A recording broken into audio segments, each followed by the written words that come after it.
Matthieu, chapitre 24.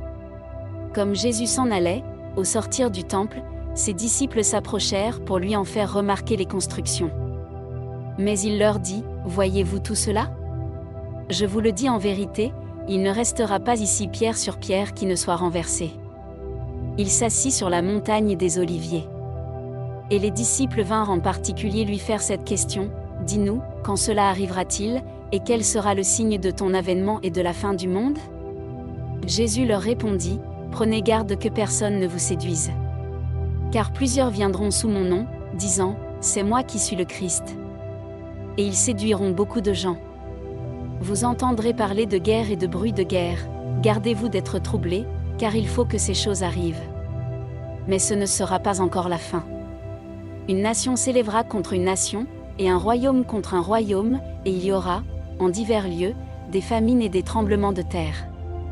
Tout cela ne sera que le commencement des douleurs. Alors on vous livrera au tourment, et l'on vous fera mourir, et vous serez haïs de toutes les nations, à cause de mon nom. Alors aussi plusieurs succomberont, et ils se trahiront, se haïront les uns les autres. Plusieurs faux prophètes s'élèveront, et ils séduiront beaucoup de gens. Et, parce que l'iniquité se sera accrue, la charité du plus grand nombre se refroidira. Mais celui qui persévérera jusqu'à la fin sera sauvé. Cette bonne nouvelle du royaume sera prêchée dans le monde entier, pour servir de témoignage à toutes les nations. Alors viendra la fin. C'est pourquoi, lorsque vous verrez l'abomination de la désolation, dont a parlé le prophète Daniel, établie en lieu saint, que celui qui y fasse attention. Alors, que ceux qui seront en Judée fuient dans les montagnes, que celui qui sera sur le toit ne descende pas pour prendre ce qui est dans sa maison, et que celui qui sera dans les champs ne retourne pas en arrière pour prendre son manteau.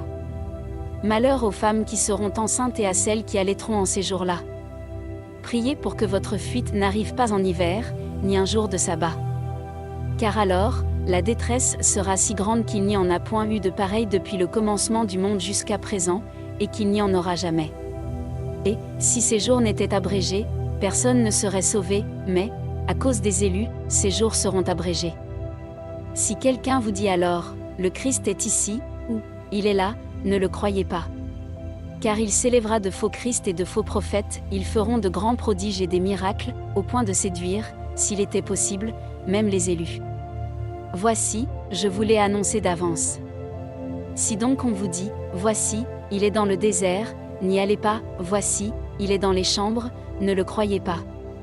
Car, comme l'éclair part de l'Orient et se montre jusqu'en Occident, ainsi sera l'avènement du Fils de l'homme. En quelque lieu que soit le cadavre, là s'assembleront les aigles.